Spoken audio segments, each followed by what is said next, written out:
What's up, beautiful people? Today we're going to be checking out when a chess streamer challenged Garry Kasparov.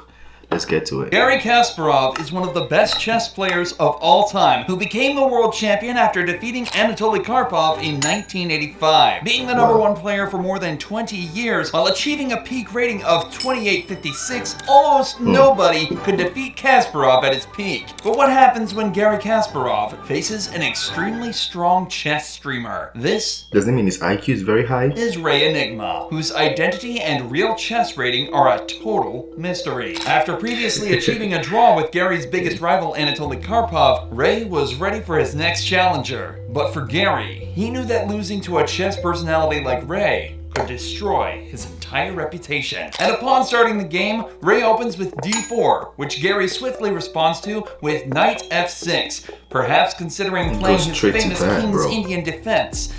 But after knight f3 and d4, the game turns into a symmetrical variation of the queen's pawn opening. After bishop f5, Ray has the option to trade the light square bishops and damage black's pawn structure, but in exchange, it would heavily weaken the e4 square. So instead, he immediately castles and decides to keep the pieces on the board. Ray plays knight to d2, protecting his vulnerable e4 square, while Garry responds with knight d7, protecting any infiltration via the e5 square. And after Ray plays queen e2, Garry plants his knight on e4, where it will dominate the white's position. Ray plays b3, which Why am I so tensed for that? makes Garry raise his eyebrows. And then a few more moves are played until Ray finally makes the first capture with bishop taking e4. Unfortunately, this was a big mistake.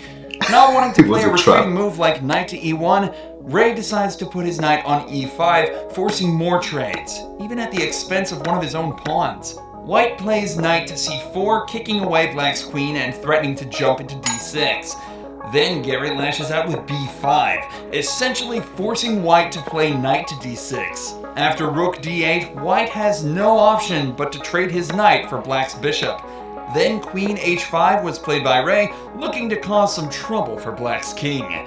After queen e5, we finally see white's plan, which is to play queen g5 and set up some mating ideas with the h-pawn. A pair of rooks are traded, and the backwards d5 pawn becomes a potential weakness for black. h6 kicks out the queen, and rook c8 puts pressure on... Okay, let's breathe. This is crazy though. I'm so tense for them. My heart is pumping for them. White's queenside pawns. Ray has no option but to go back with his queen to protect the c2 pawn. Garry defends the b5 pawn by playing a6, to which Ray responds with rook d4. Garry responds by finding the best move in the position, f4, breaking down white's pawn chain. After the pawns are traded, Garry jumps in with queen g3, attacking the undefended h4 pawn. However, this was a huge mistake, as after h5, white's battery on the d-file is too strong, and black will be losing a pawn.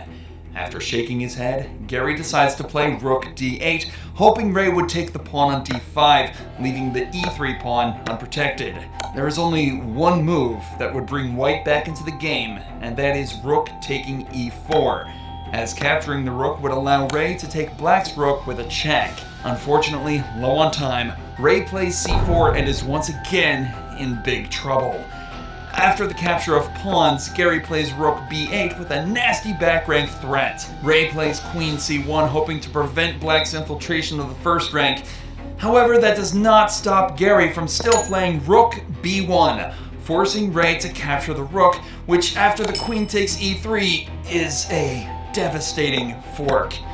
White decides to give a check on b8 and then attacks the f7 pawn, but that allows Garry to create two connected passed pawns, which are incredibly powerful in an endgame.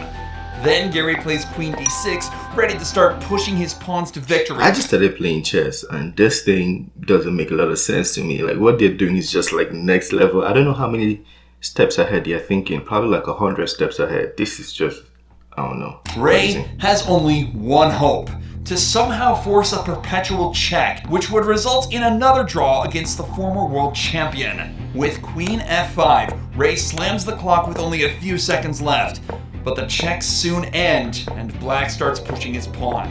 White manages to win Garry's a5 pawn, but black's pawns are just too quick. After pawn to e2, Ray's only move is to move his queen to the first rank.